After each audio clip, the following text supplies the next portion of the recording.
भगवान की है आरती, पापियों को पाप से है तारती। हरि बोल राधे जय हो।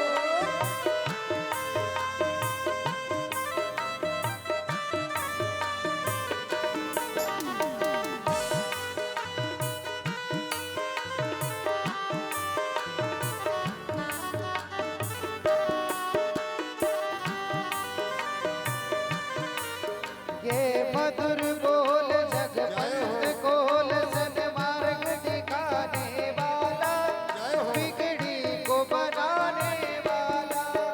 ये मधुर बोल जगपंत कोल सन्मार्ग दिखाने वाला, बिगड़ी को बनाने वाला। श्री राम यही घनश्याम यही, श्री राम यही घनश्याम यही, ये प्रभु महिमा के आरती। पापियों को पाप से तार, श्री भागवत भगवान की आरती। पापियों को पाप से तारती, भरपूर गौरव करुणावतारम, संसार सारम तुझके हारम, सदा वसंतम हृदयारविंदे, भवानी सहितम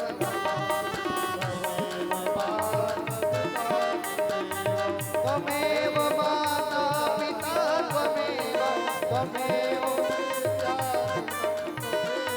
त्वमेव बन्धु सखा त्वमेव, त्वमेव वीर्यं त्वमेव सर्वं मम देव देवा। बोल श्री भागवत महापुराण की जय हो। यानि कानि पदे पदे प्रदक्षिणभ्यो नमः जलं शीतलं करिष्यामि, पूज्यते मंत्रपुष्पांजलि समर्पयामि। आरती दिखा दीजिए ठाकुर जी को। आरती समर्पयामि पूज्यामि। पारिछद जी कोई भी पूजन हो आगे आया करे। श्री राधे धूपम दीपम दर्शयामि पूज्यामि। थोड़ी पुष्पांजलि करिए।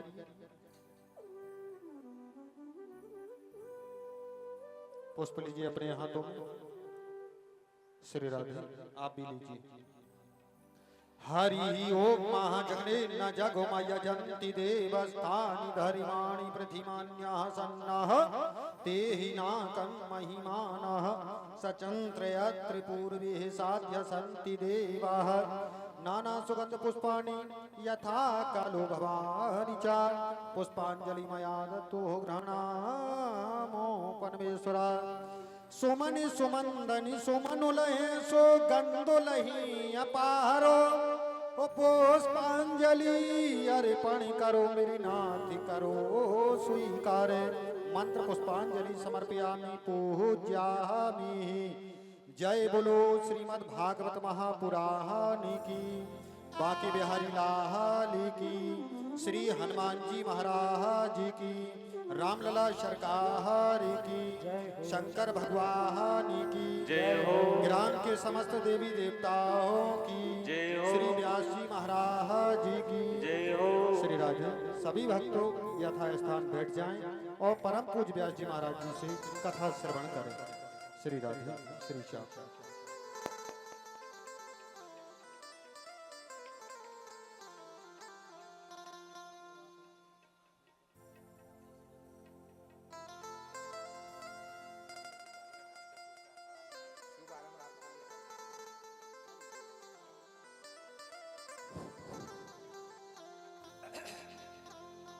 गार्जियन स्वरूप बड़े भाई वीरेंद्र कुमार सिंह एक कथा का शुभारंभ का कुछ अपना आप प्रवचन करेंगे।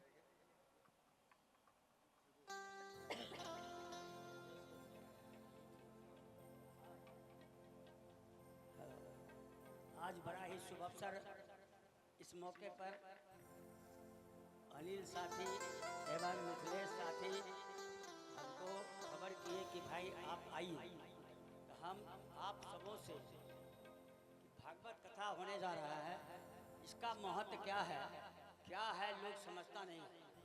लेकिन सबसे बड़ा अगर है अभी हम लोग के जीवन में तो भागवत कथा ही एक ऐसा कथा है जिससे बहुत सारे आदमी को प्रेरणा मिलती है। और किस तरह का प्रेरणा मिले वो आज आयोजक हमारे मिथिलेश साथी चमरहड़ा हाउस ऐसे ही चमरहड़ा के निवासी हैं और ये चमरहड़ा हाउस जो है यहाँ पर ही करवाने जा रहे हैं। इसके लिए प्रथम तो धन्यवाद हम लोगों को मिथिलेश साथी को देना चाहिए। दूसरा इनके बड़े भाई अनिल साथी अभी हमको फ़ोन किए कि भाई कहाँ हैं। हम कहे कि हम तो ब्लॉक में हैं और अनुमंडल में हैं, तो आप वहाँ जाइए, जल्दी जाइए। ठीक है। अभी क्या इनका भागवत का जो महत्व है सबसे बड़ा चीज़ है। हम लोग अगर आए हैं तो इसको बड़ा अच्छा से सुनने का मौका हम लोग को मिलना चाहिए और सुनना चाहिए। हर पहलू पर ध्यान देना चाहिए कि कथावाचक हमारे पूर्णिमा जी जो कथा कर रही हैं इसका अनुकरण हम लोगों को हमेशा करना चाहिए। इन्हीं शब्दों के साथ सबों को आप जो पधारे हुए हैं और आज प्रथम दिन है, हम जानते हैं कि प्रथम दिन कहीं भी होगा उसमें संख्या बहुत कम होता है। इसलिए हमारे पूर्णिमा जी को ये नहीं सोचना चाहिए कि महनार में कथा हो रहा है और यहाँ आदमी अभी नहीं है। आज प्रथम दिन है, इसके ऊपर आप ध्यान नहीं दीजिएगा। और हम बराबर ही करते हैं कि पूर्णिमा जी का हमारे इलाके में बराबर होता रहे, यही हमारा मतलब कामना है। इन्हीं शब्दों के साथ वाणी को विराम जय श्री राधे कहते हैं कि प्रथम भगत संतन करिशंगा दूसरी रति ममो कथा प्रसंगा।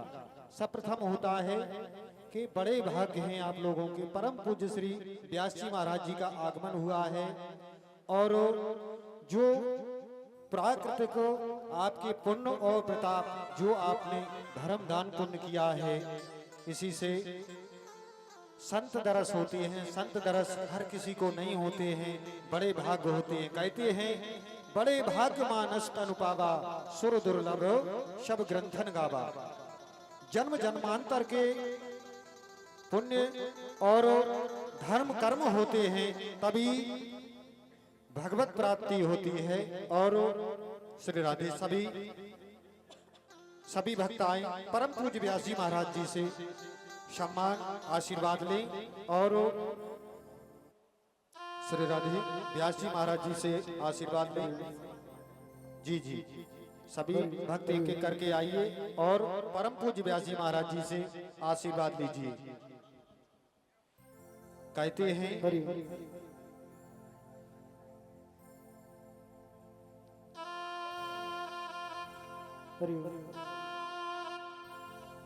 श्री राम श्री राम। आइए व्यास मंच पर। बोलो राज रानी सरकार की जय।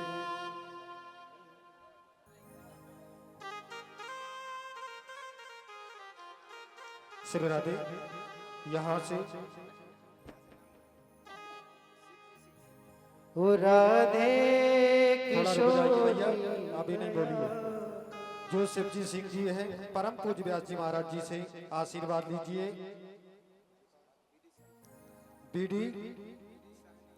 बीडी साहिनी जी आइए, परम पूज्य व्यास जी महाराज जी से आशीर्वाद लीजिए। राम स्वारथ सिंह महनार आइए, परम पूज्य व्यास जी महाराज जी से आशीर्वाद लीजिए। राम नरेश सिंह महनार परम पूज्य व्यास जी महाराज जी से आशीर्वाद लीजिए। और प्रेम झा महनार परम पूज्य व्यास जी महाराज जी से आशीर्वाद लीजिए।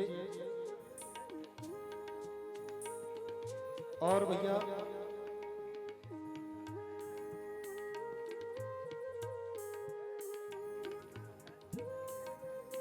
श्री राधे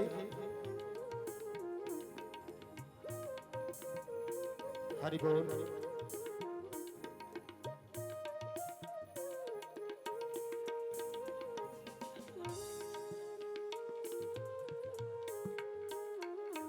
श्री राम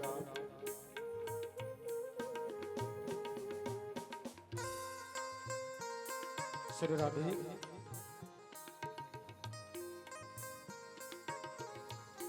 हरिओम।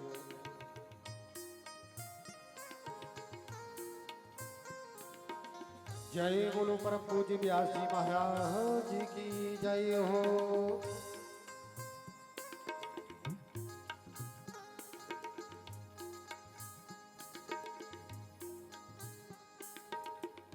श्री राधे परम पूज्य व्यास जी महाराज जी से आशीर्वाद दें। आज श्रीमद् भागवत कथा का प्रथम दिवस है और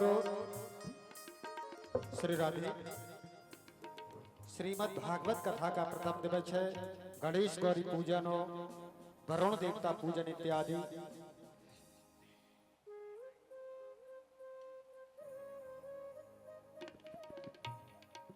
जय श्री राधे। कथा में भैया श्री राधे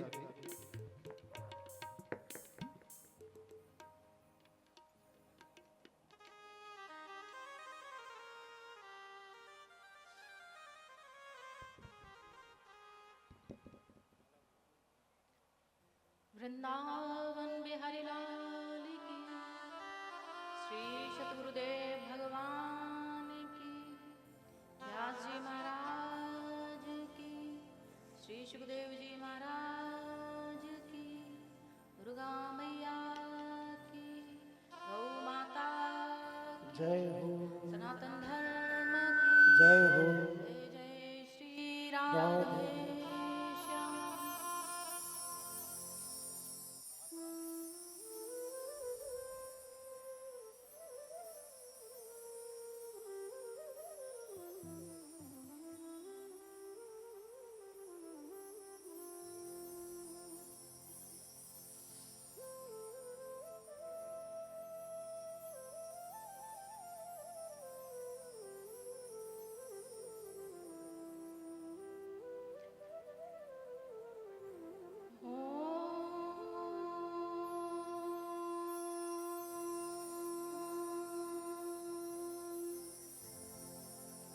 श्री गुरु चरण कमलेभ्यो नमः। श्री वृंदावन विहारिणे नमः। अखंड मंडलाकारं व्याप्तं येन चराचरं तत्पदं दर्शितुं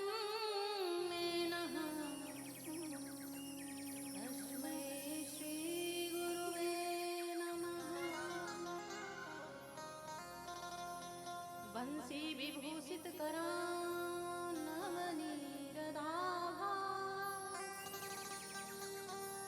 पीताम्बरादरुणबिम्बफलाधरोस्था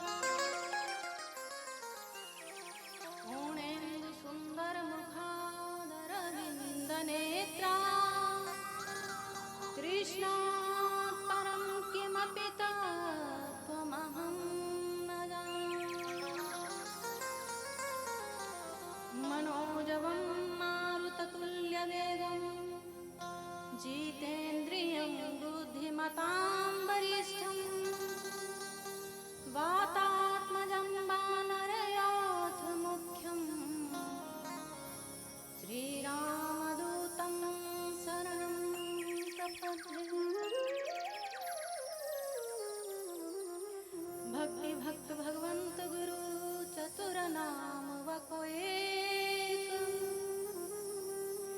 इनके पद वंदन किए नासत विघ्नम। जय जय श्री राधा रमण, जय जय नवल किशोर, जय गोपी चित चोर प्रभु, जय जय माखन चोर। राधा भक्ति हरिर्ज्ञानं ताभ्यां व्याच समन्वितां तां श्री भागवतीं गाथां वन्दे युगलस्वरूपिणम्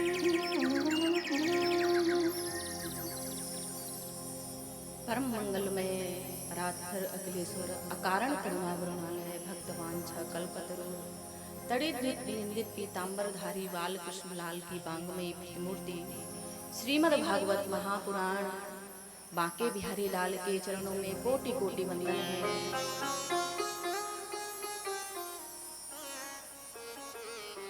व्यास मंच पर विराजमान हमारे भक्तों के हृदय में ठाकुर को कोटि कोटि वंदन है। भागवत पांडाल में विराजमान भक्तों के हृदय में ठाकुर को कोटि कोटि प्रणाम है। आइए हम सभी मधुराष्टकम की ओर चलते हैं, पुनः कथा में प्रवेश करेंगे। बोलिए वृंदावन बिहारी लाल की जय हो। श्री सतगुरुदेव भगवान की जय हो।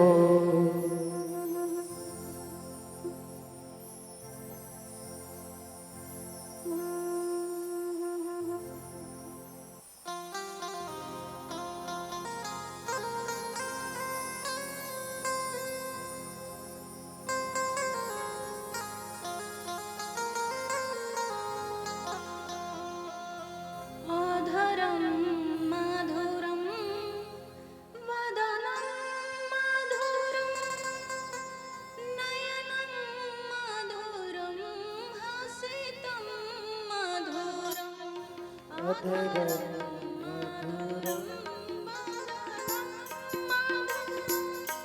नयनं मधुरं हसितं मधुरम्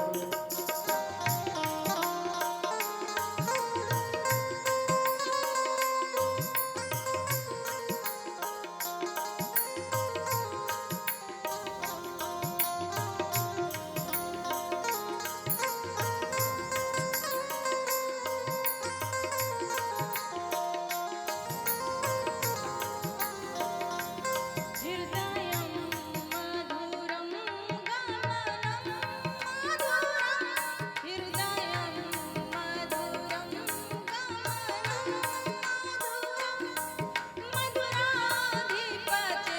मधुराधिपतेरखिलं मधुरम् ओ मधुराधिपतेरखिलं मधुरम्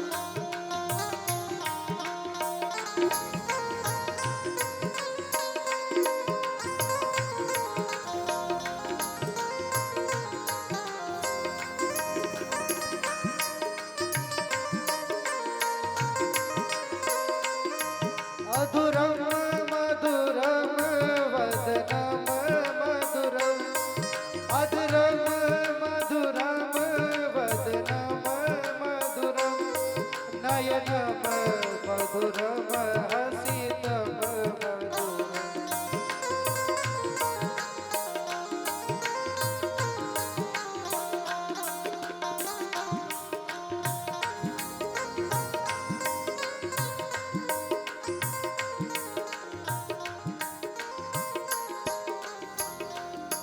वचनं मधुरं चरितं मधुरं वचनं मधुरं चरितं मधुरम् वसनं मधुरं बलितं मधुरं वसनं मधुरं वदितं मधुरम् चलितं मधुरं भ्रमितं मधुरं चलितं मधुरं भ्रमितं मधुरम् मधुराधिपतेरखिलं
इस पावन अवसर पर आपके यहाँ महानार में ये दिव्य अनुष्ठान श्रीमद् भागवत जी का हो रहा है। आज से प्रारंभ हुआ है और आज कितना सुंदर अवसर है। देव की एकादशी है और ऐसे शुभ अवसर पर आज ठाकुर यहाँ विराजमान हुए हैं। आज से ही शुभ कार्यों का आरंभ होगा। किसी के यहाँ शादी समारोह होगा, किसी के यहाँ मुंडन अनुष्ठान होगा। आज से ही दिव्य अनुष्ठान शुरू होंगे। आज कई भक्तों ने व्रत भी रखा होगा। तो ऐसे शुभ अवसर पर हमारे इस दिव्य अनुष्ठान के जो आयोजक हैं मिथिलेश कुमार साथी जी, इनको हम अपनी ओर से बहुत बहुत धन्यवाद देते हैं कि ऐसे शुभ अवसर पर आपने ये दिव्य अनुष्ठान रखा।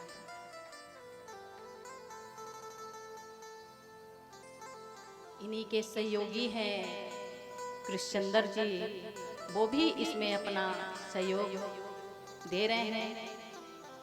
और जहाँ कहीं भी ऐसे दिव्य अनुष्ठान हो, आप सभी को जाना चाहिए।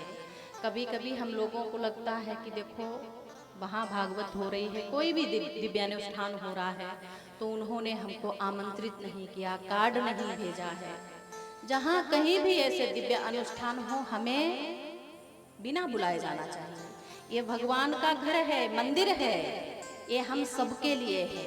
ये किसी कार्ड के या किसी बुलावे के मोहताज नहीं होते हैं।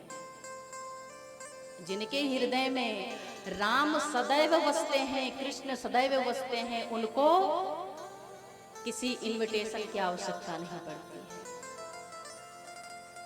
अपने आप या तो वो स्वयं चले जाते हैं या ठाकुर उनको बुला लेते हैं। और ऐसे दिव्य अनुष्ठानों में जाने का अवसर कब मिलता है? जब हमारे ठाकुर पूर्ण कृपा करते हैं, तब जाकर कहीं हमें ऐसा शुभ अवसर मिलता है। कभी हमारे मन में ऐसा विचार आता है कि चलो कथा हो रही है, वहाँ हमें जाना चाहिए। और जब ऐसा विचार हमारे मन में आता है कि कथा हो रही है, हमें जाना चाहिए, उसी क्षण ठाकुर हमारे हृदय में विराजमान हो जाते हैं। आप भक्त यहाँ विराजमान हैं। हमारे बाबूजी हैं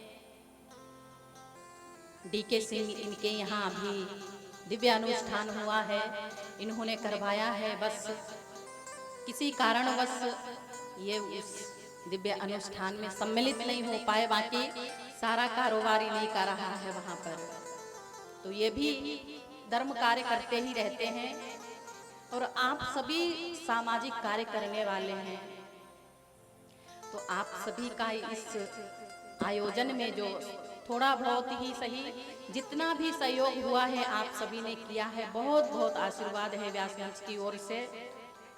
आप सबको भगवान उन्नति दे, आगे बढ़े, कामयाब हो सब। बोलिए वृंदावन बिहारी लाल की।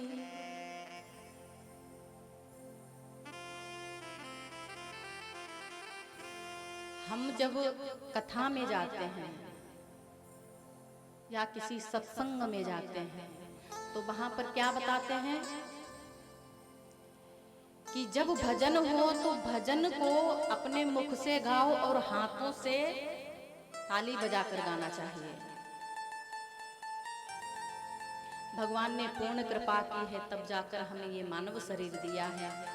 और इस शरीर का लाभ हमें कैसे लेना है? भगवान के द्वार जाके, धर्म कार्य करके, गुरु चरणों में वंदन करके, गुरु द्वार जाके, ऐसे हमें इस शरीर से लाभ लेना चाहिए। आज जिन श्री नारायण ने हमको इतना सुंदर शरीर दिया है, ये किस लिए दिया है? मानव शरीर खाने पीने सोने के लिए नहीं दिया है। ये शरीर हमें दिया है कि हम इस शरीर से सदुपयोग कर सकें, सदमार्ग पे जा सकें। और यहीं हम जब जन्म होता है तो फिर हमारी दिशा बदल जाती है, और जिस व्यक्ति की दिशा ठीक होती है उसकी दशा भी ठीक होती है, और जिस व्यक्ति की दिशा गलत है उसकी दशा भी गलत होती है। अनंत कृपा की है ठाकुर ने, हमको मानव जीवन दिया है। तो यहाँ पर देवर्षि नारद भगवान के बैकुंठ गए हैं और भगवान से पूछा है, भगवान हे श्री हरि नारायण, कृपा करके हमारे मन का संदेह दूर करिए। आपके मन का संदेह कैसा है? भगवान, मैंने सुना है कि आप मंदिर में वास करते हैं, तो कोई कहता है कि आप तीर्थ स्थानों में वास करते हैं, कोई कहता है कि आप बैकुंठ में वास करते हैं। श्री हरि नारायण ने कहा, ना हम बसामि वैकुंठे योगिनां हृदयेन च मद्भक्त्या यत्र गायन्ति तत्र तिष्ठामि नारद। हे नारद, ना हमारा निवास वैकुंठ में है, ना हमारा निवास मंदिर में है, हमारा तो निवास वही है जहां हमारे भक्त हमारी कथा श्रवण करते हैं।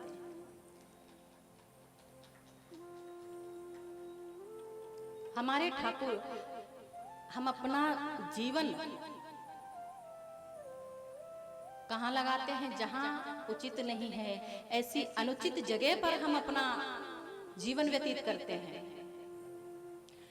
देखो, हम ये तो नहीं कह सकते हैं कि धन नहीं कमाना चाहिए, अपना समय धन कमाने में निकालो, लेकिन अगर आप धन भी कमा रहे हैं, अपने ऑफिस में बैठे हैं, कुछ लिख रहे हैं, कुछ पढ़ रहे हैं या कुछ भी कर रहे हैं, लेकिन आपका मन कहाँ होना चाहिए? ठाकुर के चरणों में। कर से कर्म करहु विधि नाना, कर से कर्म करहु विधि नाना, कर से कर्म, कर से कर्म करहु विधि नाना, कर से कर्म करे हो विधि नाना, मन राखहु जहाँ कृपा निधाना, मन राखहु जहाँ कृपा निधाना, कर से कर्म करहु विधि नाना।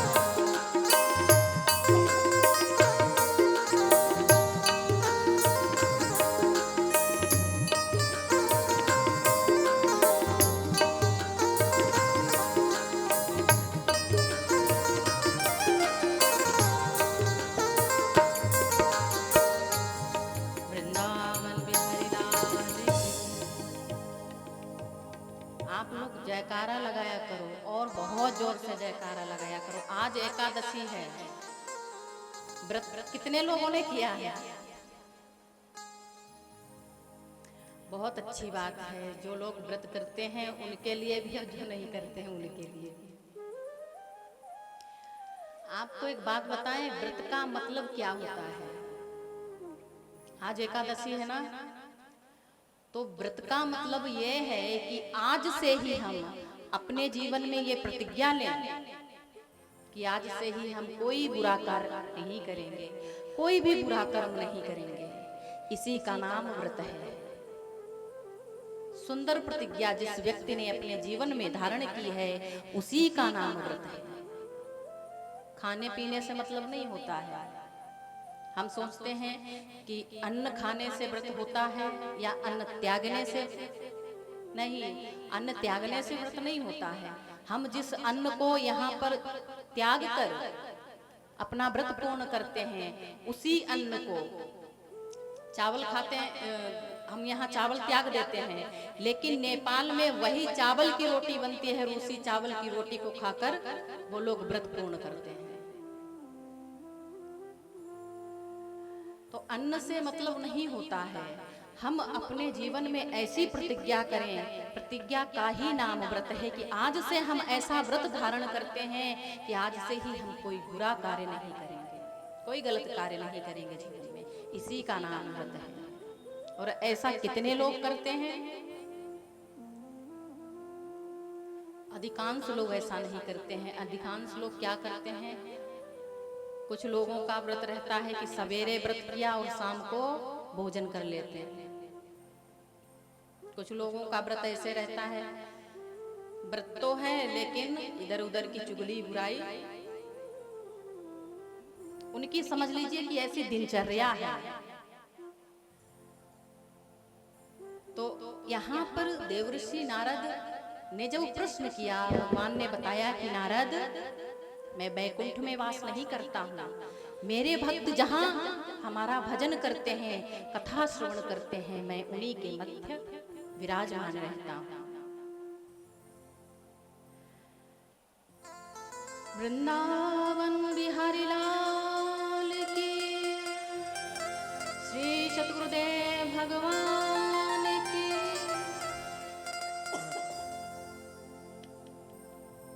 यहाँ पर हम चलते हैं नैमिषारण्य। आप लोग नैमिषारण्य कभी गए हैं? शायद नहीं गए होंगे। नैमिषारण्य तीर्थ है और उस तीर्थ में 88,000 संत शौनकादिक ऋषि बैठकर एक स्थान पर भजन करते हैं नैमिषारण्य में। और उन्हीं के मध्य में 20 वर्ष की युवा अवस्था है और उनके मध्य में श्री सूत जी महाराज का आगमन हुआ। सूत जी महाराज का जब आगमन हुआ तो उन्होंने देखा कि जैसे ही सूत जी महाराज आए हैं, सारे संत खड़े हो गए और प्रणाम करने लगे। और वो संत पता कैसे हैं? जिनके जीवन में हजारों इंद्र बदल चुके हैं, उनकी आयु कितनी लंबी होगी। ऐसे वो संत उठकर सूत जी महाराज को प्रणाम करते हैं। यहाँ जैसे ही ये ऐसा दृश्य देखा, महाराज आज उल्टी गंगा कैसी बह रही है, मैं आपको प्रणाम करता हूँ, आज आप मुझे प्रणाम करते हैं। मुझे लगता है महात्मन कि जो छोटे व्यक्ति हैं वो संतों को प्रणाम करते हैं, लेकिन यहाँ पर आप मुझे प्रणाम कर रहे हैं। सूत जी, धन वृद्धा बल वृद्धा आयुर्वृद्धा स्थैव च ते सर्वेपि ज्ञान वृद्धा किंकरा शिष्य किंकरा। देखो सूत जी, आपकी आयु बहुत छोटी है हमसे,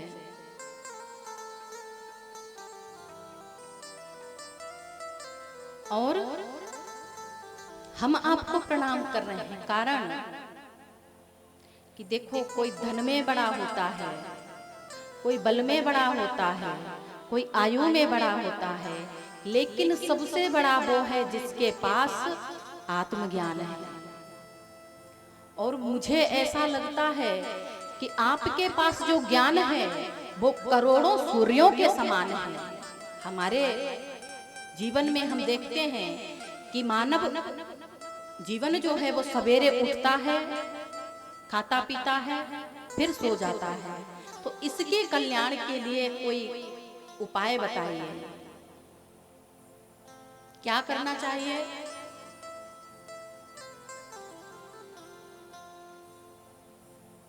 सूत जी महाराज कहते हैं, महात्मन, आपका जो प्रश्न है बहुत अच्छा प्रश्न है। आपको श्रीमद् भागवत का पारायण श्रवण करना चाहिए। कैसे? आपने सुना है कि नारद जी महाराज एक जगह बैठते नहीं हैं। आपने देखा है नारद जी महाराज हाथ में वीणा लिए हुए हैं और भगवान का भजन करते रहते, एक जगह कभी नहीं मिलेंगे वो। नारायण नारायण नारायण। तो नारद जी महाराज बहुत तीव्र गति से जा रहे हैं। जाकर सनत कुमारों से मिले हैं, चरणों में गिर पड़े, रोने लगे। सनत कुमारों ने कहा, नारद जी महाराज, मैंने सुना है कि आपको जो व्यक्ति देख लेता है, एक बार जो दर्शन कर लेता है, उसके सारे दुख दूर हो जाते हैं। आज आप स्वयं रो रहे हैं, क्या हुआ?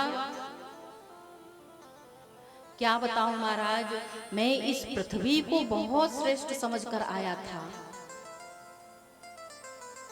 संतों के आश्रम में गया, वहां देखा मैंने कोई सत्य नहीं बोलता है। गृहस्थियों के यहाँ गया तो गृहस्थियों के यहाँ मैंने देखा है, वहां भी कोई सत्य नहीं बोलता, कोई दया नहीं करता, कोई दान नहीं करता, कोई जप नहीं करता, कोई तप नहीं करता। ऐसी कलयुग ने सबकी बुद्धि बिगाड़ दी है। तो मैं घूमते घूमते जब वृंदावन में गया तो मैंने उस वृंदावन में देखा एक युवती यमुना के किनारे रो रही है बैठी, और उसकी बगल में दो वृद्ध पुरुष पड़े हैं, रो रहे हैं। मैं उस माता के पास गया, पूछा, आप कौन हैं? उस माता ने बताया कि मेरा नाम भक्ति महारानी है, और ये जो आपको दो पुरुष वृद्धावस्था में दिखाई दे रहे हैं, ये दोनों मेरे पुत्र हैं, ज्ञान और वैराग्य। ज्ञान वैराग्य, यहाँ तो मुझे बड़ा आश्चर्य की बात लगती है कि जिस माँ को वृद्ध होना चाहिए था, वो माँ तो नव युवती है, और यहाँ आपके जो पुत्र नव युवक होने चाहिए वो वृद्ध हो गए हैं। हाँ महाराज, मैं द्रविड़ देश में उत्पन्न हुई, महाराष्ट्र आदि देशों में पली बड़ी, कर्नाटक आदि देशों में गई, और जगह जगह जाने से कहीं कहीं मुझे अपमान मिला, कहीं सम्मान मिला।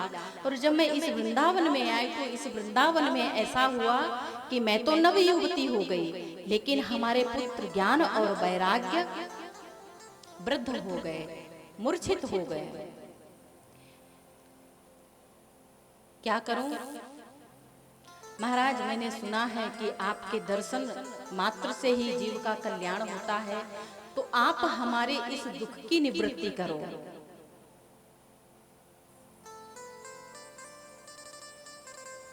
मैंने वहां पर ज्ञान वैराग्य की मूर्छा को दूर करने के लिए वेद वेदांत का पाठ किया, लेकिन महाराज होता क्या है,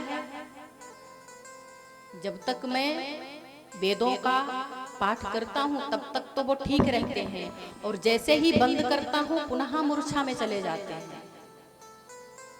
इसलिए महाराज मैं आपके पास आया हूँ कि भक्ति माता के दुख की निवृत्ति कैसे हो।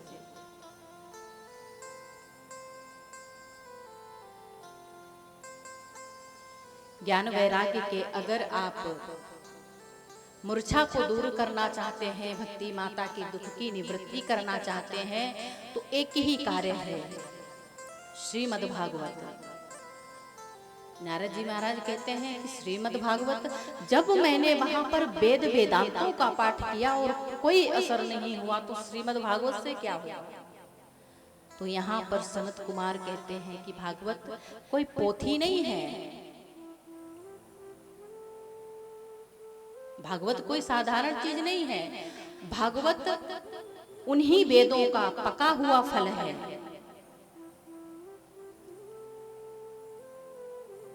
वेद हैं वो वृक्ष हैं, और जो श्रीमद् भागवत है वो पका हुआ फल है।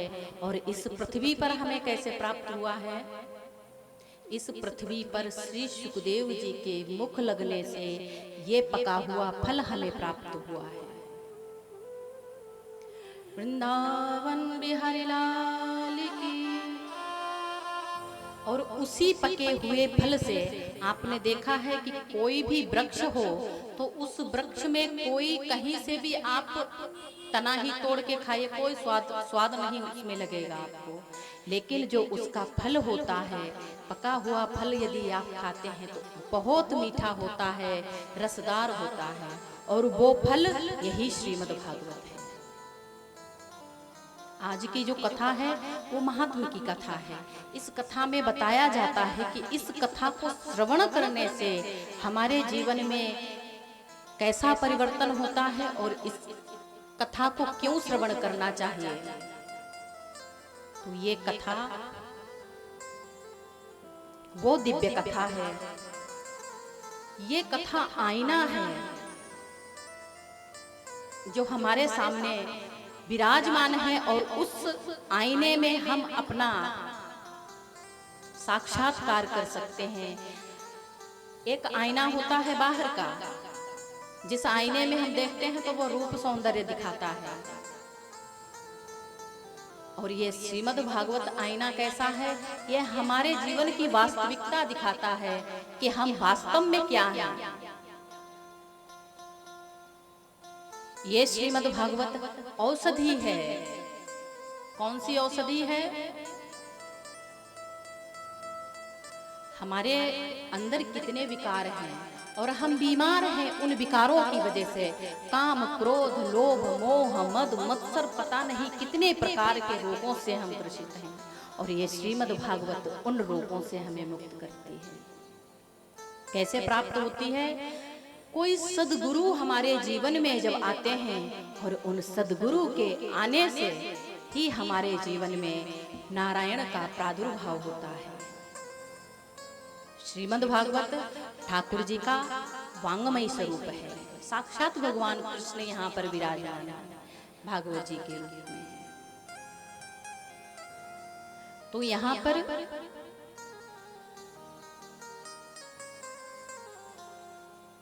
सनत कुमार बताते हैं कि देखो, जिस समय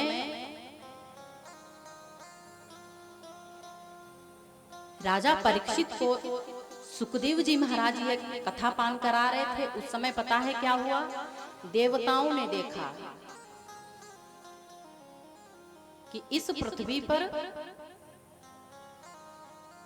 जो महाराज परीक्षित हैं, सुखदेव जी, इनको इस कथा का पान करा रहे हैं,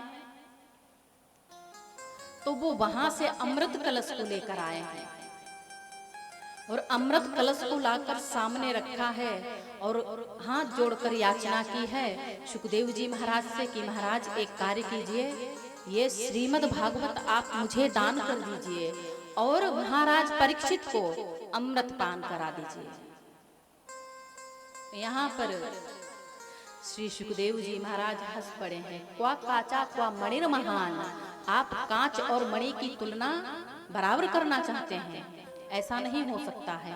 अभक्त समझकर उनको मना कर दिया, जाइए, हम आपको ऐसी अदला बदली नहीं कर सकते हैं। वहां से देवता लोग गए हैं ब्रह्मा जी के पास में, और ब्रह्मा जी के पास जैसे ही गए हैं, पूछा है ब्रह्मा जी ने, क्या हुआ, कहाँ गए थे, कहाँ से आ रहे? महाराज मैं गया था पृथ्वी लोक पर, मैंने देखा महाराज परीक्षित को जो 7 दिन का श्राप लगा है ना, तो उसके मोक्ष के लिए श्री सुखदेव जी महाराज उनको कथा पान करा रहे हैं, और मैं उनके पास कलश का अमृत का कलश लेकर गया।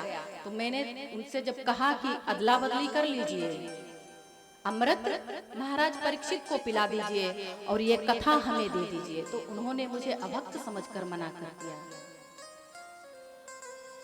इधर ब्रह्मा जी ने तराजू लगाई, और तराजू लगाकर एक पल्ले में समस्त ग्रंथों को रखा है, दूसरे पल्ले में श्रीमद् भागवत को रखा है, और जैसे ही भागवत जी को रखा है तो भागवत का पल्ला भारी हो गया है।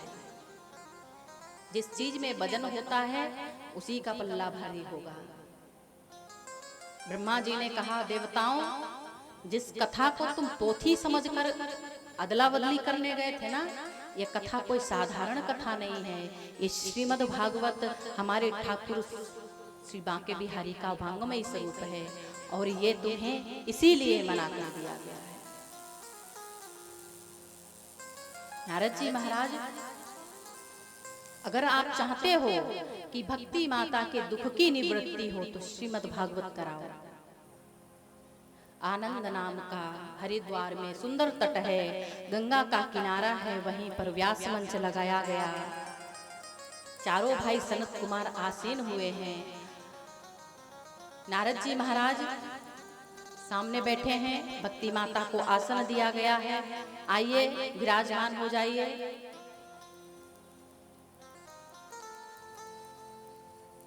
भक्ति माता अपने ज्ञान और वैराग्य के साथ में आई हैं, कथा में विराजमान हुई हैं। संतों को पता चला है कि सनत कुमार आए हैं, कथा कर रहे हैं। बड़ी दूर दूर से संत आने लगे कथा श्रवण करने के लिए। और कथा के मध्य में एक ऐसा प्रकाश हुआ है कि भक्ति माता अपने पुत्र ज्ञान और वैराग्य के साथ में नृत्य करने लगी है। मूर्छा दूर हुई है और यहाँ पर भक्ति माता ने देखा है कि सबके लिए आसन है, मेरे लिए कोई आसन नहीं है, मैं कहाँ बैठूं। संतों ने बताया है कि देवी आप भगवान के जो भक्त हैं उनके हृदय में वास करें। भक्ति माता क्या करती हैं? भक्ति माता जिसके हृदय में विराजमान रहती हैं, देखो स्त्रियों का काम होता है कि साफ सफाई करना, और भक्ति माता जिसके हृदय में रहती हैं वो साफ सफाई पहले करती हैं, उसके बाद हमारे ठाकुर का वहां पर प्रादुर्भाव होता है। पहले भक्ति जागृत होगी, उसके बाद ही नारायण आपके जीवन में पदार्पण करेंगे। बोलिए वृंदावन बिहारी लाल की।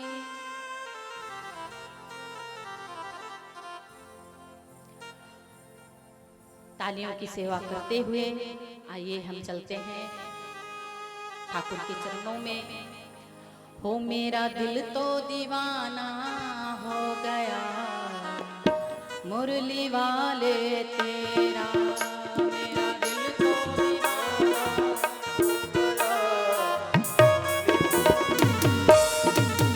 मेरा दिल तो दीवाना हो गया मुरली वाले तेरा।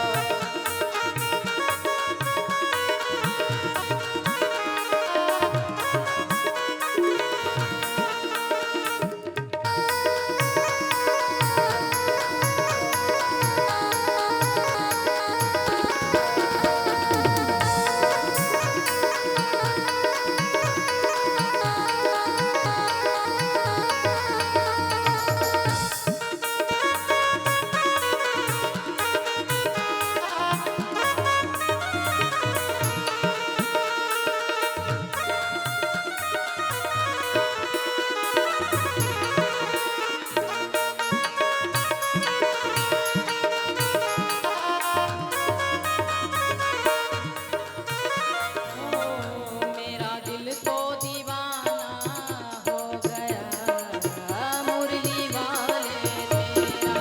ओ मेरा दिल तो दीवाना हो गया मुरली वाले तेरा। हो मुरली वाले मेरा, मुरली वाले तेरा। मेरा दिल तो दीवाना हो गया मुरली वाले तेरा। ओ मेरा दिल तो दीवाना हो गया मुरली वाले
मेरा दिल तो दीवाना हो गया मुरली वाले तेरा।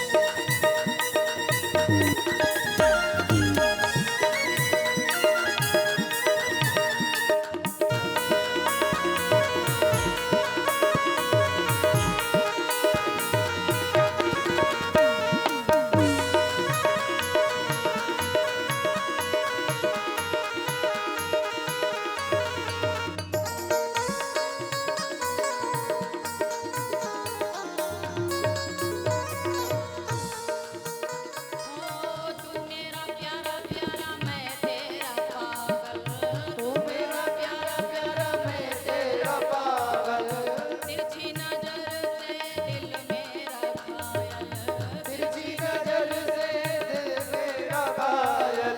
तू मेरा प्यारा प्यारा मैं तेरा पागल, तू मेरा प्यारा प्यारा मैं तेरा पागल, तिरछी नजर से दिल मेरा घायल, तिरछी नजर से दिल मेरा घायल।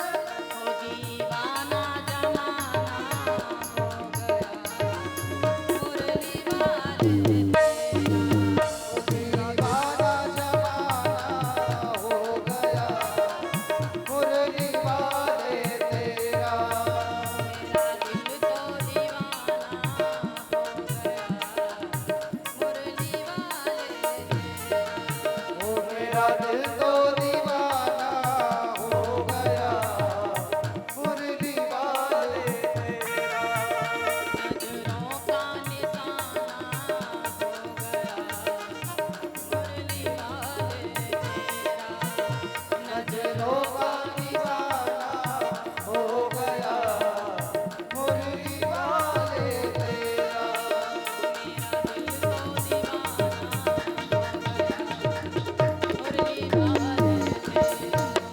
मेरा दिल तो दीवाना हो गया मुरली वाले तेरा।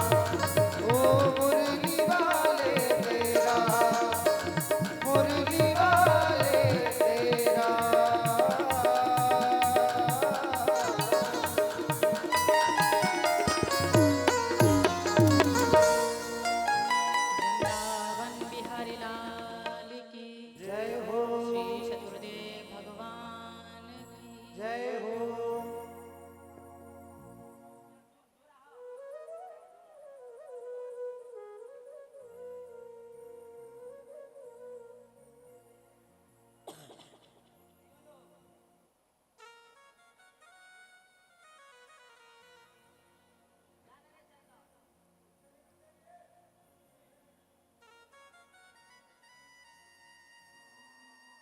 श्री सद्गुरुदेव भगवान की। जब देखा है नारद जी महाराज ने भक्ति माता के दुख की निवृत्ति हुई है, तो यहाँ नारद जी महाराज प्रश्न करते हैं, एक बात बताइए महाराज, कोई भगवान का भक्त है, भक्ति करके यदि उसको मोक्ष की प्राप्ति होती है तो ये बहुत बड़ी बात नहीं है क्या? किसी ऐसे व्यक्ति को भी मोक्ष मिल सकता है जिसने जीवन भर पाप कर्म किया? तो यहाँ पर सनत कुमार बताते हैं कि हाँ, जो प्रसंग हम आपको बता रहे हैं वो ऐसा प्रसंग है कि जिस व्यक्ति ने अपने जीवन में पाप कर्म ही किया, कभी सत्कर्म नहीं किया, और ऐसे व्यक्ति को भगवान की प्राप्ति हुई है।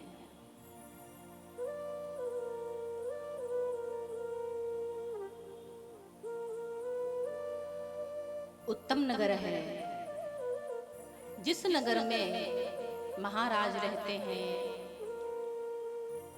आत्मदेव। विवाह का काफी समय हो गया है लेकिन अभी तक संतान नहीं हुई है। पत्नी कैसे हैं? पति के सामने तो बहुत ज्यादा अच्छे से पेश आते हैं, जैसे सती सावित्री यही हैं। लेकिन जब पति अनुष्ठान करने के लिए बाहर चले जाते हैं तो गांव में जब तक एक आध जगह झगड़ा नहीं कर लेती हैं तब तक उनको शांति नहीं मिलती है। तो धुंधली देवी उनकी भार्या है, अभी तक कोई संतान नहीं हुई है। घर में तुलसी का एक बिरवा है जो रोज जल देते हैं, सूख गया है। गाय है, उसको भी 6 वर्ष हो गए हैं और कोई भी बछड़ा या बछिया नहीं हुआ है। फलदार एक वृक्ष है, उस पर भी कोई वृक्ष पर भी कोई फल नहीं आया है। गांव वालों ने परेशान करना शुरू कर दिया। पता है आत्मदेव, तुम्हारे घर पता है तुमको पुत्र नहीं हुआ है, इसीलिए ये आप देख रहे हैं ना कि आपके घर में जो गाय है बांझ हो गई है, इसको अभी तक कोई बछड़ा बछिया नहीं हुआ है। ये तुम्हारे पाप का कारण है और पितृ भी तुम्हारे हाथ का पानी नहीं ग्रहण करते हैं। आत्मदेव महाराज ने जब इधर उधर के ऐसे शब्द सुने हैं तो बहुत मन में दुख हुआ है। विचार कर रहे हैं बैठे बैठे, क्या करूं? चला जाता हूं जंगल में और जंगल में जाकर प्राण त्याग दूंगा। अगर पुत्र नहीं हुआ तो प्राण त्याग दूंगा अपने। और बैठे बैठे 3-4 दिन से रुदन कर रहे हैं जंगल में। बहुत अच्छे ब्राह्मण हैं। जंगल में बैठे बैठे जिस समय रुदन कर रहे थे उसी समय देखा कि एक संत का आगमन हुआ वहां पर। और संत का जब आगमन हुआ तो देखा कोई विप्र हैं जो रो रहे हैं। कथम रोदसी विप्र काते चिंता वलीयसी, तुम्हें क्या चिंता है, क्यों रो रहे हो तुम? क्या बताऊं महाराज, इतना समय हो गया है अभी तक हमारे घर कोई पुत्र नहीं हुआ है और आसपास के लोग भी मुझे बहुत प्रताड़ित करते हैं ऐसा बोल के।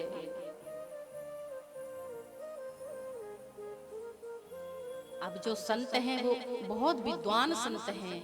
उन्होंने कहा देखो तुम्हारे घर यदि पुत्र नहीं हुआ है तो भगवान की कृपा समझो, और अगर पुत्र हो जाता तो भगवान की परम कृपा सोचो। लेकिन अगर पुत्र नहीं है, भगवान को कन्हैया को अपना पुत्र बना लो और उनको ही पुत्र मानकर उनकी सेवा करो।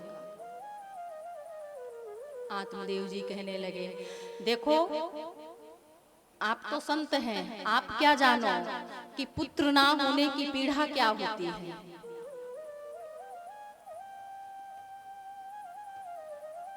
मैं तो सामाजिक व्यक्ति हूँ, समाज मुझे कैसे कैसे शब्द बोलता है और मुझे बड़ा दुख होता है। आत्मदेव महाराज बहुत व्याकुल हैं। संत महाराज ने कहा तुम्हारी व्याकुलता का कारण हम समझ सकते हैं, लेकिन आत्मदेव तुम्हारे मस्तिष्क की रेखाओं को मैंने पढ़ा है। क्या लिखा है इनमें? सप्त जन्मावधि तब पुत्रो नैवच नैवचा, 7 जन्मों तक तुम्हारे घर पुत्र नहीं होगा। अब तो आत्मदेव महाराज और व्याकुल हो गए, चरणों में गिर पड़े हैं, चरण पकड़ लिए हैं। महाराज अगर पुत्र नहीं हुआ तो समझ लीजिए कि आपके ही चरणों में प्राण देंगे फिर हम। अब संत का हृदय तो इतना कोमल होता है, संत हृदय नवनीत समाना, मक्खन के समान हृदय होता है संतों का। अब जब ऐसी बात सुनी है, अगर इसने अपना प्राण त्याग दिया तो मुझे ब्रह्म हत्या लगेगी, एक ब्राह्मण की हत्या होगी मेरे सामने। तो बहुत कृपा करके एक झोले से फल दिया है और वो फल आत्मदेव महाराज के हाथ में रखते हुए कहा विप्र इस फल को लेकर जाओ और अपनी पत्नी को देना और कहना कि इस फल को ग्रहण कर लो। और इस फल को जब वो ग्रहण करेंगी तो उनके गर्भ से एक सुंदर संतान का जन्म होगा, तुम्हारे घर भी सुंदर पुत्र का जन्म होगा। अब आत्मदेव महाराज ने प्रणाम किया है, फल लिया और वहां से भागते हुए आए। अजी सुनती हो, कहाँ हो, जल्दी दौड़ के आओ बाहर। जब इस प्रकार से आत्मदेव की आवाज सुनी, धुंधली देवी अंदर से बाहर निकल के आई। क्या बात है, क्यों इतना चिल्ला रहे हो? सुनती हो, ये प्रसाद है, संत ने दिया है और इस प्रसाद को ग्रहण करो, हमारे घर भी सुंदर पुत्र का जन्म होगा। धुंधली देवी तो ऐसी हैं कि जब तक कुतर्क नहीं कर लेती हैं तब तक उनको शांति नहीं मिलती है। तो इधर उन्होंने क्या मन में विचार किया, कहीं ऐसा भी होता है कि फल खाने से संतान होती है। ठीक है, मैं फल खा लूंगी, लेकिन अभी नहीं, अभी तो भगवान का भजन करना है, उनको भोग लगाना है, उसके बाद ही मैं ग्रहण करूंगी। तो आत्मदेव महाराज को क्या पता था कि यह महारानी खाएंगी नहीं। आत्मदेव महाराज प्रसन्न हुए, ठीक है देवी खा लेना, मैं तो चलता हूँ कार्य पे अपने। आत्मदेव महाराज निकल गए। इधर धुंधली देवी ने क्या किया है, अपनी सहेली के पास में, पड़ोस में ही, और उनसे कहा, देखो सुन रही हो, हमारे पति आज एक फल लेके आए हैं, कहते हैं कि संत ने दिया है, प्रसाद है, इसको खाने से तुम्हारे गर्भ से पुत्र होगा। तो सहेली तो अच्छी थी, धार्मिक थी, तो उसने कहा ऐसा है ना बहन कि अगर संत का प्रसाद है तो इसको अवश्य खाओ। धुंधली देवी ने कहा, क्या बहन, इसको खाने से कहीं गर्भ 12 वर्ष के लिए ठहर गया, फिर क्या होगा? सुखदेव जी महाराज 12 वर्ष तक रहे गर्भ में, और अगर 12 वर्ष तक गर्भ ठहर गया तो कहीं कुछ अच्छा घर में पकवान बना वो भी नहीं खा पाएंगे, आग लग गई कहीं तो भाग नहीं पाएंगे। नाना प्रकार से कुतर्क किया और वहां से चली गई। कुछ समय बाद उनकी बहन घर पे पधारी हैं, बहन को सारा समाचार सुनाया। अब बहन के घर में खाने वाली पलटन है, लेकिन कमाने वाला कोई नहीं है, धन नहीं है। और इधर धुंधली देवी के यहाँ धन बहुत है, खाने वाला कोई नहीं है। तो बहन ने कहा, सुनो, मैं तुम्हें एक उपाय बताऊं, मुझे भी इस समय संतान होने वाली है और पुत्र होगा तो वो पुत्र मैं तुम्हें सौंप दूंगी, और तुम एक काम करो, अपने पति से झूठ बोल दो कि वो फल तुमने खा लिया है, और परीक्षा के लिए इस फल को गाय को खिला दो। तुम्हारे गाय को भी कोई बछड़ा बछिया नहीं हुआ है तो खिला दो। धुंधली देवी ने ठीक वैसा ही किया, वो फल गाय को खिला दिया और पति से झूठ बोल दिया कि वो फल उसने खा लिया और वो भी गर्भ से है। समय धीरे धीरे व्यतीत हुआ है और उस बहन को एक पुत्र हुआ। चुपचाप लाके अपनी बहन को सौंप दिया, पालन पोषण करने लगी, और इधर महाराज को बता दिया कि उसको पुत्र हुआ है। आत्मदेव महाराज ने जैसे ही सुना कि पुत्र हुआ है, बड़े बेचारे प्रसन्न हुए। थोड़ा बड़ा हुआ, चलो नाम संस्कार करते हैं। नाम संस्कार का समय आया, धुंधली देवी दौड़ के गई। सुन रहे हो, 9 महीने तक गर्भ में हमने रखा है इसको, और जब नामकरण की बारी आई तो तुम अपने नाम से रखोगे? नहीं नहीं, नाम भी मैं अपने नाम से ही रखूंगी। तो धुंधली देवी ने आज उस बच्चे का नाम धुंधुकारी रखा। ठीक 3 महीने के बाद जो घर में गाय थी, उस गाय को एक बछड़ा हुआ है। कैसा बछड़ा है वो? पूरा शरीर मनुष्य का है, सिर्फ कान गाय के हैं। आत्मदेव महाराज ने जब देखा बड़े प्रसन्न हुए। भगवान तूने बड़ी कृपा की, जब तक नहीं दिया तब तक नहीं दिया, और जब दिया तो छप्पड़ फाड़ के 2-2 दिए। दोनों साथ साथ बड़े होने लगे और दोनों में गुण अलग हो गए।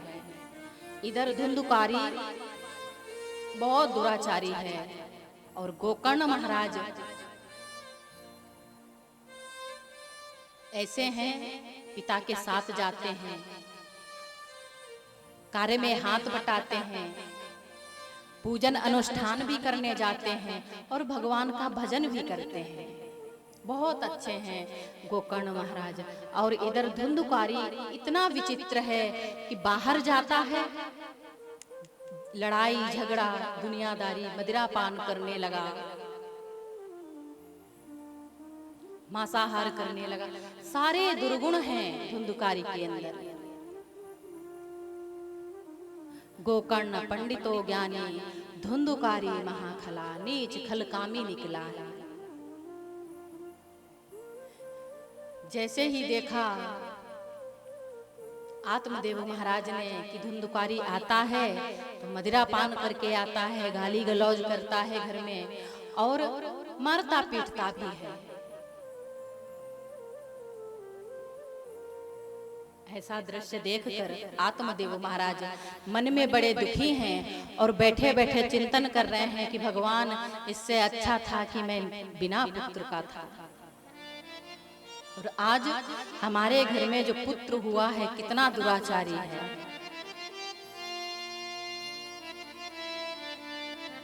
घर में जितना धन है सारा ले जाके मदिरा पान कर लिया, वेश्यागामी करता है, जुआ शराब सारे उसमें दुर्गुण हैं।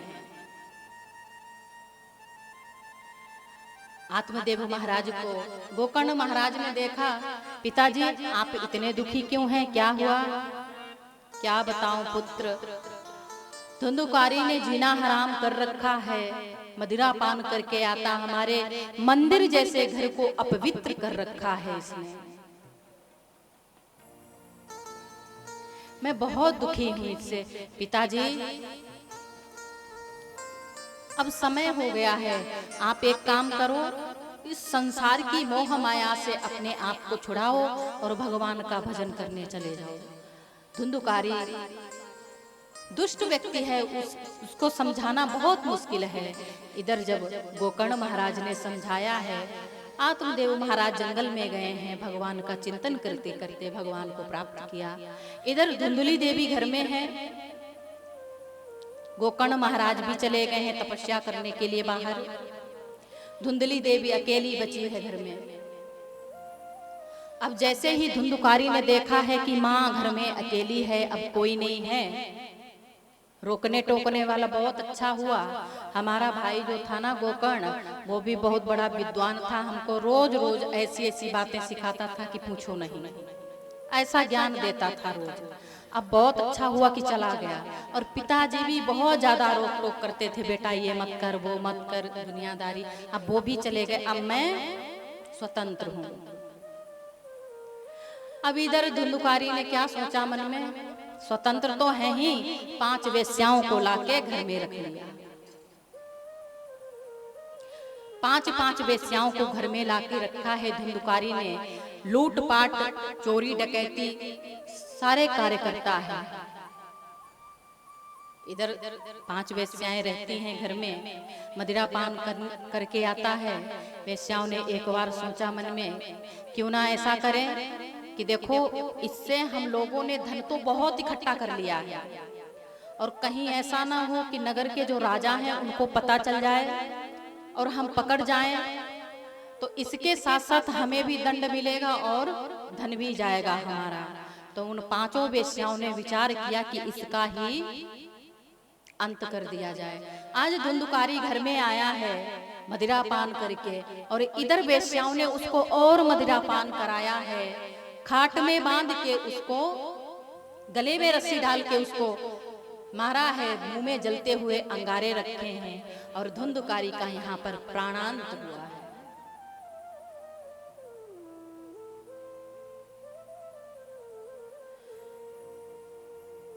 कहते हैं अंत भला तो सब भला, और यहाँ अंत ही इतना बुरा, इतना भयभीत हुआ है, तो बहुत बड़ा प्रेतात्मा बना है। इतना बड़ा प्रेत आत्मा बना है वो धुंधुकारी। वेश्याओं ने वहीं आंगन में गड्ढा किया और उसको उसी में दबा के सारा धन लेकर चली गई है। गोकर्ण महाराज को सूचना मिली है कि धुंधुकारी मारा गया है। गया में जाके श्राद्ध किया है। गया में जाके श्राद्ध करने के बाद भी उस प्रेत आत्मा धुंधकारी को मोक्ष की प्राप्ति नहीं हुई।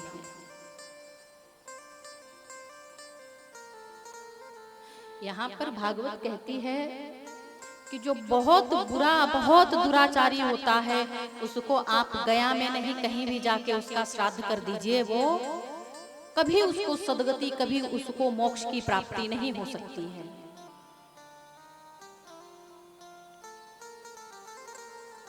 गया श्राद्ध सतेनापि मुक्तिर्मे न भविष्यति। ऐसे व्यक्ति की मुक्ति भविष्य में नहीं होती है।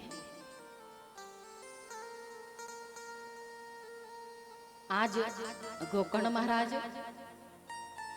चातुर्मास करने के लिए बाहर निकले हैं। 4 महीने एक जगह रहकर भजन किया जाता है। तो वो गोकर्ण महाराज चलते चलते उनको पता चला कि उत्तम नगर उनका गांव पास में है, उनका घर भी है।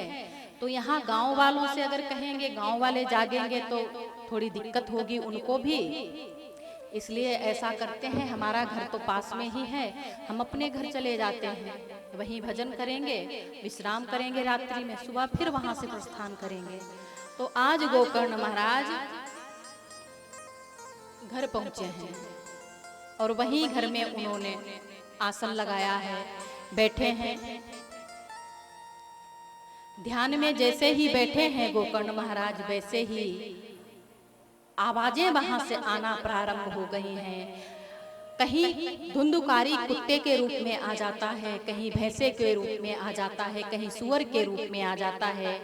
नाना प्रकार की आवाजें निकालने लगा है उनसे। गोकर्ण महाराज ने कहा, कौन हो तुम और क्या चाहते हो? अहम भ्राता तुदीयोस्मि धुंधुकारी दीनमता। मैं आपका भाई हूँ धुंधुकारी। धुंधुकारी, मैंने तो तुम्हारे नाम से श्राद्ध किया था गया में, फिर भी तुमको मुक्ति नहीं मिली। यहाँ पर एक छोटा सा प्रसंग आता है।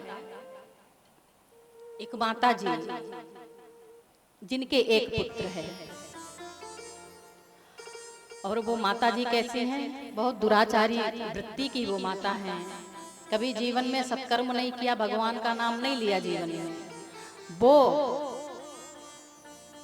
एक दिन अपने बेटे से कहती हैं, बेटा जब मैं मर जाऊं ना तो एक काम करना, मेरा श्राद्ध गया में कर देना जाके। अब बेटा तो माँ का भक्त था, बेटा ने कहा ठीक है माँ, कर देंगे। अब माँ का अंतिम समय आया, माँ का स्वर्गवास हुआ। अस्थियां लेकर बेटा गया की ओर चला है, और गया जाते समय मार्ग में लघु शंका आई है। बेटा सोचता है मन में कि ये जो कलश है इसको कहाँ रखें, तो पीतल के लोटे में अस्थियां थी, ऊपर से एक लाल कपड़ा बांध रखा। तो चलते चलते जब लघु शंका लगी, मन में विचार आया, तो इधर उधर देखा, एक चोर खड़ा था।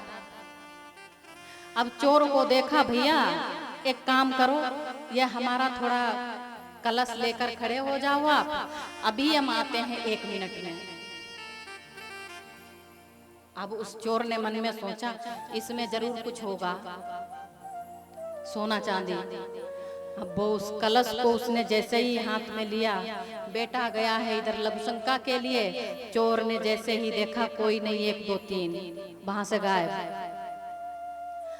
हुआ। तो कहाँ पहुंचा जाके? जहां पर मरे हुए जो जानवर होते हैं उनकी बॉडी डाली जाती है, उस जगह पर काफी हड्डियां पड़ी हैं, झाड़ियां भी हैं। तो जाके वहीं बैठा है और खोल के देखा उसको, तो उसमें राख पाई। अब राख पाई तो राख उसको धत्तेरे की, इसमें राख भर के चला था। अब उसको क्या पता है कि इसमें अस्थियां हैं। चोर लुटेरे जो होते हैं ना, उनकी बुद्धि भी यहाँ से बिगड़ी हुई होती है। बुरे कार्य करते करते उनके समझ में नहीं आता है कि ये क्या है। तो उसने वो राख तो वहीं पलट दी जो अस्थियां थी, अब लोटा लेके वहां से फरार हो गया। तो सोचो कि जीवन भर पाप कर्म किया, अब कहाँ पहुंची हैं? इच्छा क्या थी? क्या इच्छा थी? गया में जाने की, लेकिन कहाँ पहुंची? जैसा कर्म किया है उसी स्थान पर जाके पहुंच गई। तो कभी कभी क्या होता है ना कि जैसा व्यक्ति कर्म करता वैसी ही जगह पहुंचता है। अब गलती से भी अगर गया में पहुंच गया तो मुक्ति नहीं मिलती है। तो ऐसा धुंधुकारी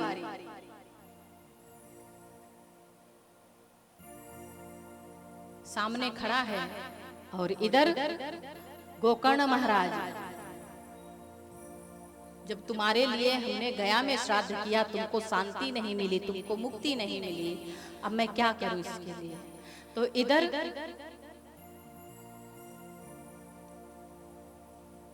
सूर्य भगवान से पता चला कि अगर इसकी मुक्ति चाहते हो तो श्रीमद् भागवत करवाओ।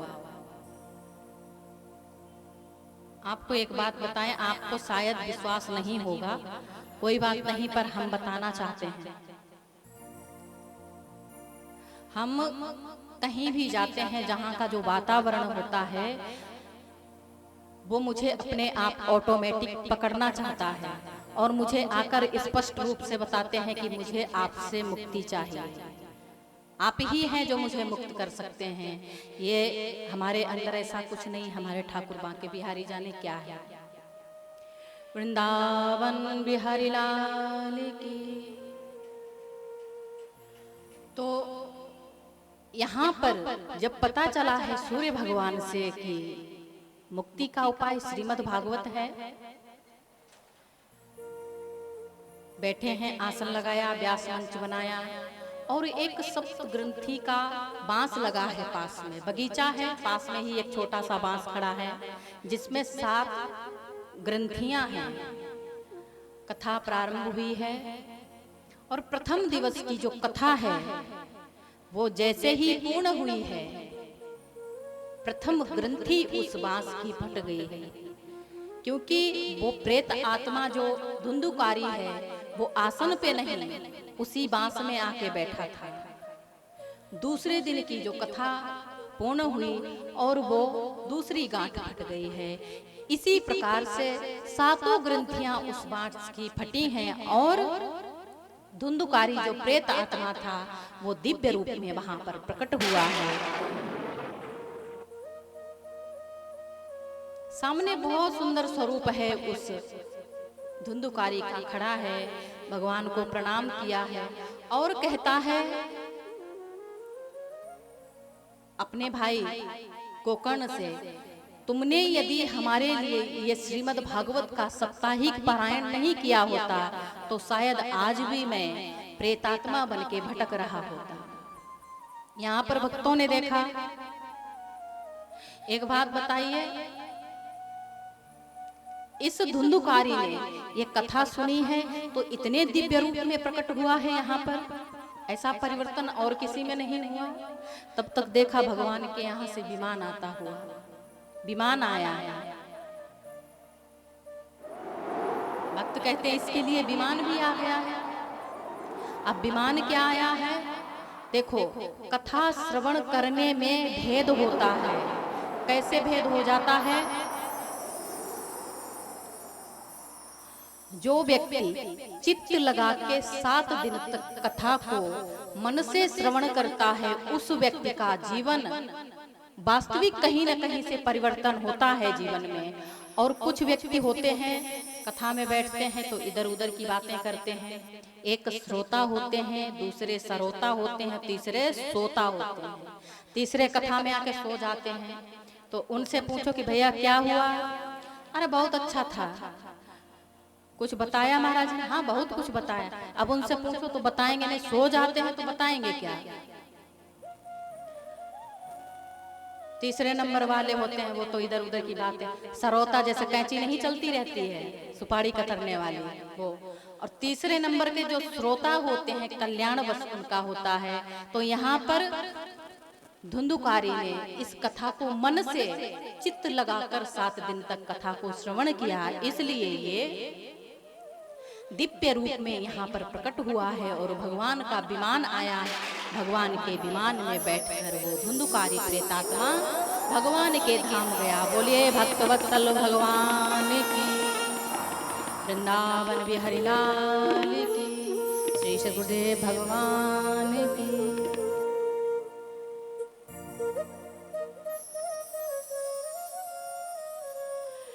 एक अर्ज मेरी सुन लो, दिलदार है कन्हैया। एक अर्ज मेरी सुन लो, दिलदार है कन्हैया। कर दो अधम की लैया, भव पार है कन्हैया। कर दो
करुणा निदान करुणा करनी पड़ेगी तुमको। करुणा निधान करुणा करनी पड़ेगी तुमको। करुणा निदान करुणा करनी पड़ेगी तुमको। वरना ये नाम होगा बदनाम है कन्हैया। वरना ये नाम होगा बदनाम है कन्हैया। एक जो मेरी सुनो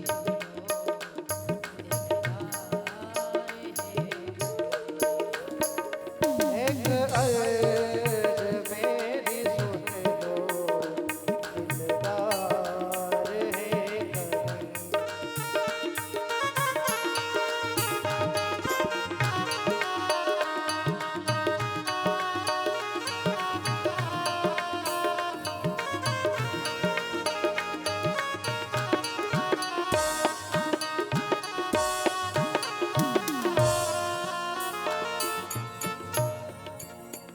वृंदावन बिहारी लाल की।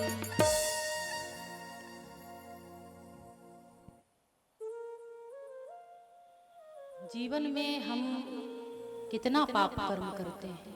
कोई भी कर्म करने से पहले आप सोच लेना कि आप कितना छुप के वो पाप कर्म करते हैं। उस पाप कर्म को हजारों दृष्टि से हमारा परमात्मा आपको हर जगह देख रहा है। एक प्रसंग आता है यहाँ पर। इस प्रसंग के बाद आरती होगी, प्रसाद लेंगे हम सभी और यहाँ से कल सभी आप यहाँ पर ठीक 2 बजे आएंगे, कथा प्रारंभ होगी। बोलिए वृंदावन बिहारी लाल की।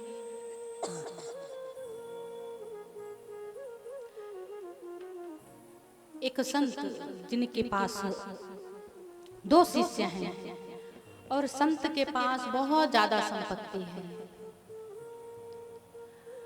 तो उन्होंने मन में विचार किया कि अब समय नजदीक है तो किसी ना किसी को उत्तरदायी तो बनाना है। तो यहाँ पर दोनों शिष्यों का आपस में झगड़ा होने लगा। महाराज हमको यहाँ का उत्तरदायित्व दे दीजिए। महाराज ने सोचा कि देखो जो श्रेष्ठ होगा उसी को यहाँ का उत्तरदायित्व मिलेगा। तो जब झगड़ा देखा है महाराज ने तो 2 कबूतर लाकर दोनों शिष्यों को दिए और दोनों से कहा है अलग अलग दिशाओं में जाओ और अलग अलग दिशाओं में जाकर इन कबूतरों को मार के लाना है। और कैसे मार के लाना है? इनको कोई दूसरा व्यक्ति मारते हुए ना देखे। जब आप इनको मारें तो कोई दूसरा व्यक्ति ना देखे। तो दोनों शिष्य विपरीत दिशा में चले गए, कोई इधर गया कोई इधर गया। एक गया है पीछे आश्रम के जाके उसकी मुंडी मरोड़ के ले आया, महाराज मैंने तो मार दिया है और किसी ने नहीं देखा। महाराज ने कहा ठीक है दूसरे को भी आने दो। दूसरा लेकर गया है, चारों दिशाओं में घूमा है, कहीं से भी उसने उस कबूतर को मारा नहीं और जीवित लेकर वापस आया। महाराज ने पूछा मार के लाए हो? महाराज क्षमा करना हमें, हम इस कबूतर को मार नहीं पाए। क्यों? क्योंकि जब हमने सोचा इसको मारने के लिए कोशिश की तो यहाँ पर हम देख रहे थे कि 2 दृष्टि हमारी ही इसको देख रही हैं और 2 दृष्टि उस कबूतर की मुझे देख रही हैं। इसलिए महाराज यहाँ पर 2 दृष्टि देख रही थी। आपने कहा कि कोई ना देखता हो उसको, वहां मारना है। इसीलिए हम इसको जीवित लेके आए हैं। महाराज ने कहा तुम ही यहाँ के उत्तरदायित्व तुम्हारे ही हाथ में जाएगा। और महाराज ने वहां का राज तिलक उस शिष्य को किया। आप कैसे सोच लेते हैं कि हम कहीं भी कोई कुकर्म करते हैं हमें कोई देखता नहीं है? अरे देखने वाला हजार आंखों से तुम्हें देख रहा है निरंतर, और तुमको लगता है कि इस कमरे में हैं हम या किसी वीरान जंगल में हैं, तुम्हें कोई देखता नहीं है। बेटा जहां तुम सोच रहे हो कि तुम्हें कोई नहीं देखता है, ये संपूर्ण सृष्टि उसकी ही बनाई हुई है और कण कण में उसी का वास है, वो कैसे नहीं देख सकता है। इसलिए पाप कर्म करने से पहले सोचना कि इसका परिणाम क्या होगा। बोलिए वृंदावन बिहारी लाल की।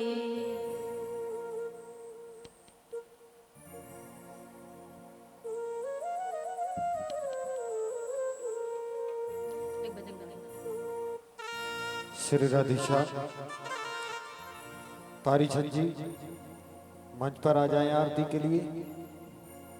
श्री राधे ऑपरेटर जी थोड़ी आवाज बढ़ाएं। श्री राधे राधिशा राधिशा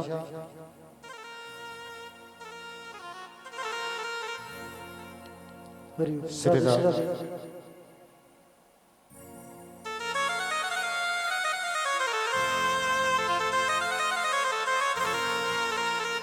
राधे राधे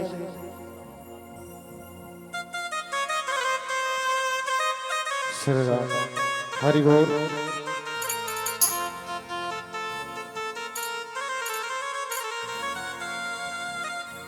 जिधर देखता हूँ तू आता नजर है, तेरी भक्ति का मुझ पे हुआ ये असर है, तेरी भक्ति का मुझ पे हुआ ये असर है।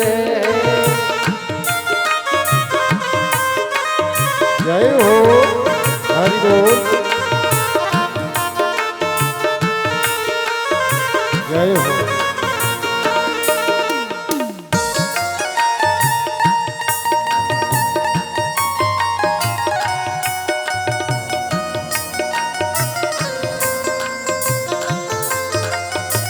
जय श्री राम।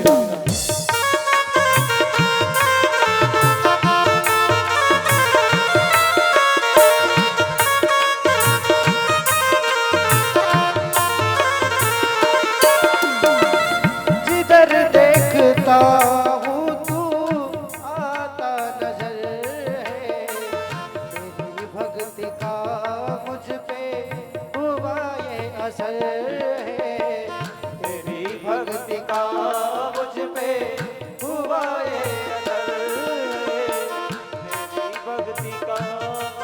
पे हुआ ये असर है, तेरी भक्ति का मुझ पे हुआ ये असर है। हरि बोल जय श्री राधे। नजर में तुम ही हो, नजारों में तुम हो, जय हो धड़कन में तुम हो, ख्वाबों में तुम हो। नजर में तुम ही हो, नजारों में तुम हो, ये धड़कन में तुम हो, ख्वाबों में तुम हो। जिधर देखता हूँ तू आता नजर है, तेरी भक्ति का मुझ पे हुआ ये असर है, तेरी भक्ति का मुझ पे हुआ ये असर है। आरती के लिए सभी अपने स्थान से खड़े हो जाएं। श्री राधे राधिशा सभी भक्तों एवं माता एवं मैंने सभी भक्तों आरती के लिए खड़े हो जाएं भाव भक्ति श्रद्धा के साथ। श्री राधे और आरती में जो भी भक्त खड़े हैं भगवान का पावन नाम होता है, जूता चप्पल ना पहने। कहते हैं बाबा ने रामचरितमानस में लिखा है, जन्म जन्म मुनि यतन कराही, अंत राम कहें प्रभु आवत नाही। इसी प्रकार जो भी है वो आपने निकाल दे दिए। जूता चप्पल नहीं पहना जाता है। श्री राधे श्री श्याम, आप इधर आ जाएं, आरती करें। ठीक। हरि ओम चंद्रमा मनीषो जात चक्षो सूर्यो अजायतः श्रोत्राय द्वादश प्राणश चाह अग्निमुखादिरजायतः।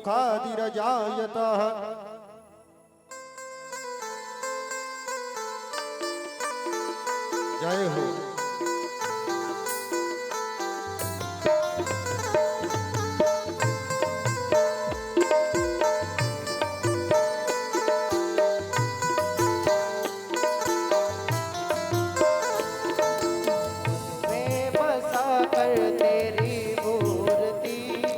उतारू गिरधर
यानी गानी पदक्षिणभ्यो नमाजलम शीतलम करश्याह निपूजते।